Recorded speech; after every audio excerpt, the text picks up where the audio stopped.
Hai, Assalamualaikum. Untuk tugasan kumpulan SCCA 1023 Teori Komunikasi, kami membawakan tajuk untuk dibincangkan iaitu Technological Acceptance Model. Jom saya perkenalkan ahli kumpulan. Saya Ahmad Farid bin Abdullah 290099 akan memberi pengenalan terhadap teori TAM. Muhammad Faiz bin Ismail 290159 akan mengupas latar belakang teori komunikasi dan konsep utama teori. Khairi Azriza bin Khairul Zahim 290135 akan membincangkan idea teori dan relevan teori dengan realiti.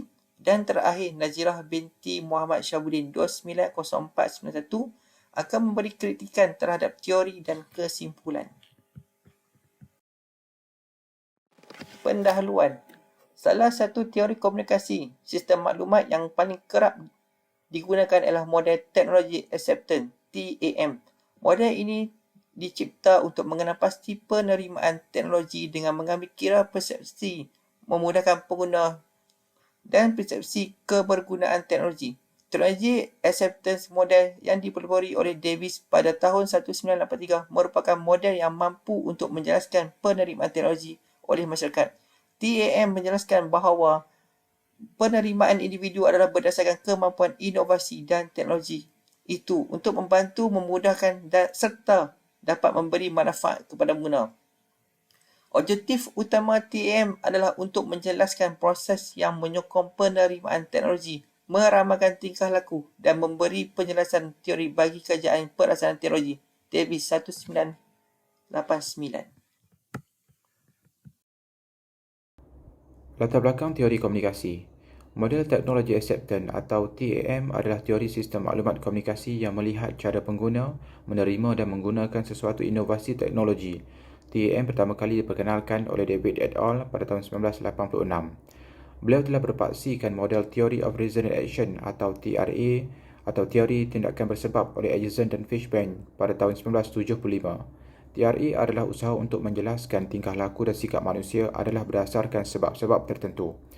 Adaptasi daripada teori ini, David memperkembangkannya dengan menjelaskan bahawa sama ada pengguna akan menerima atau menolak teknologi adalah berdasarkan situasi tertentu.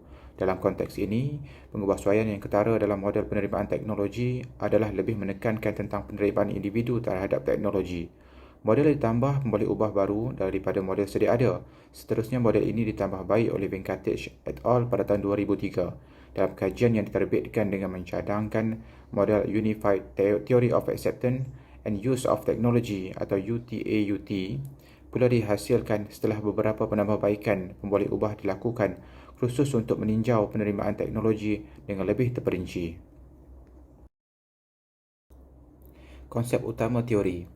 Menggunakan dua pemboleh ubah utama untuk membuat jangkaan penerimaan oleh pengguna terhadap teknologi, iaitu Perceived Usefulness atau PU dan Perceived Ease of Use atau PEOU. Perceived Usefulness PU atau kebergunaan dapat ditakrifkan sebagai persepsi individu tentang sejauh mana penggunaan teknologi dapat meningkatkan prestasi, sama ada produktiviti kerja ataupun keberkesanan teknologi tersebut. Perceived ease of use pula ditakrifkan sebagai pengguna mudah menggunakan teknologi atau kemudahan. Tanggapan individu terhadap mudahnya menggunakan teknologi akan mempengaruhi seseorang untuk menerima sesuatu teknologi. Akhir sekali, penerimaan terhadap seorang terhadap penggunaan teknologi berakar umbi daripada niat dan tingkah laku mereka untuk menggunakannya. Walau bagaimanapun, pemboleh ubah luar yang tidak ketara akan mempengaruhi individu untuk menerima teknologi. Hal ini kerana setiap individu adalah unik dan persepsi mereka mungkin berbeza mengikut umur, pengalaman dan juga jantina. Idea teori. Di dalam dunia serba canggih ini, pelbagai maklumat dan bentuk komunikasi dapat diakses melalui teknologi komunikasi dan digital dengan begitu mudah. Begitu juga aktiviti komunikasi yang boleh dilaksanakan melalui teknologi sahaja.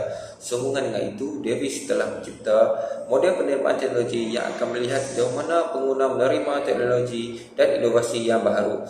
Technological Acceptance Model boleh menjelaskan bahawa perspektif pengguna akan menentukan sikapnya dalam menerima pengguna multimedia. Teknologi akan sentiasa berubah dan berkembang. Model penerimaan teknologi ini terasa untuk melihat perspektif pengguna sama ada positif atau negatif.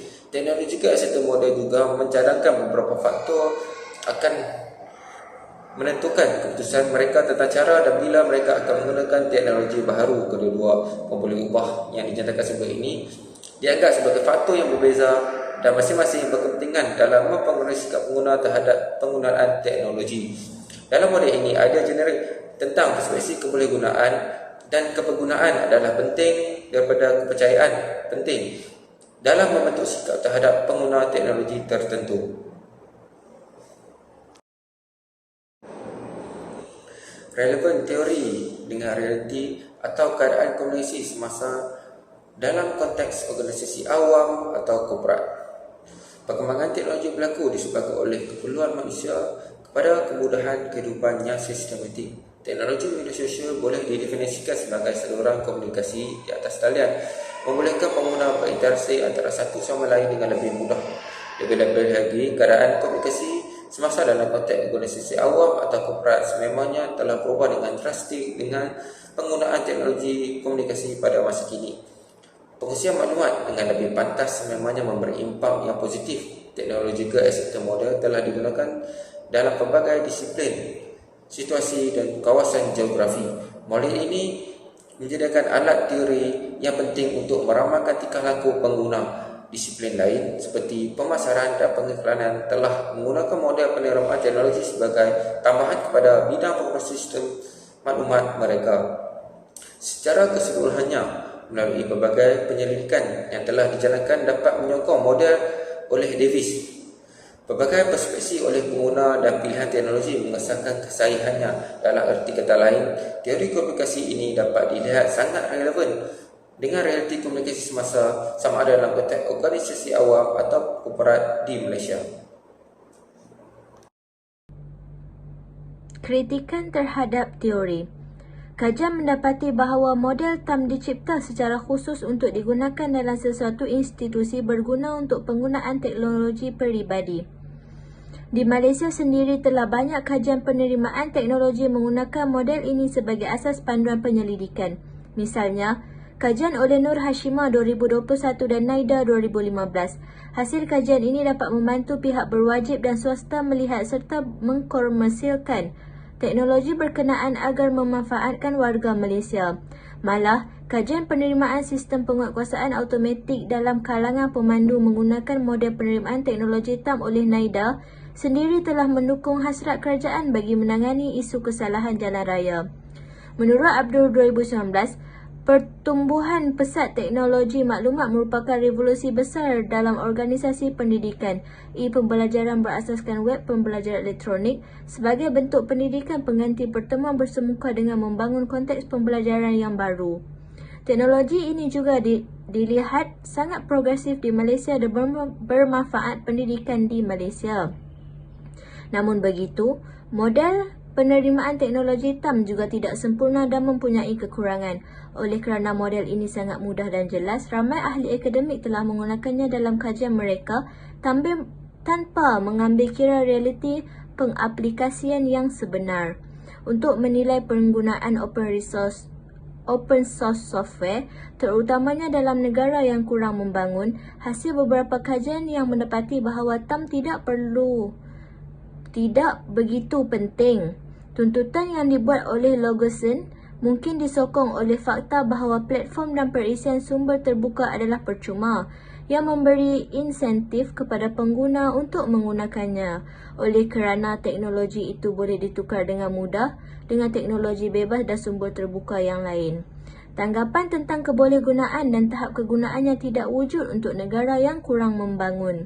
Dalam hubungan ini, beberapa kajian telah mengkritik TAM dengan lebih jelas hubungan antara teknologi penggunaan terhadap pengaplikasian yang sebenar. Kesimpulan. Konklusinya, TAM merupakan salah satu yang paling banyak model yang diaplikasikan secara meluas dalam bidang penerimaan teknologi. Sepanjang dekad yang lalu, model ini telah mendapat sokongan yang besar bahkan kerap digunakan dalam penyelidikan teknologi komunikasi malah merentasi pelbagai aliran. TAM menerangkan motivasi pengguna untuk menerima dipengaruhi oleh 3 faktor iaitu dirasakan berguna, dirasakan mudah digunakan dan sikap terhadap penggunaan.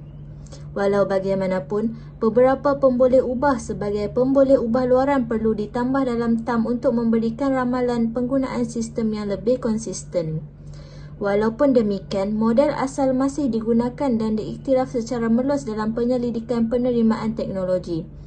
Justeru, para penyelidik berpendapat bahawa model ini masih dianggap relevan dan paling sangat sesuai digunakan terutamanya dalam teknologi komunikasi di serata dunia dan Malaysia khasnya meskipun timbul pelbagai kritikan.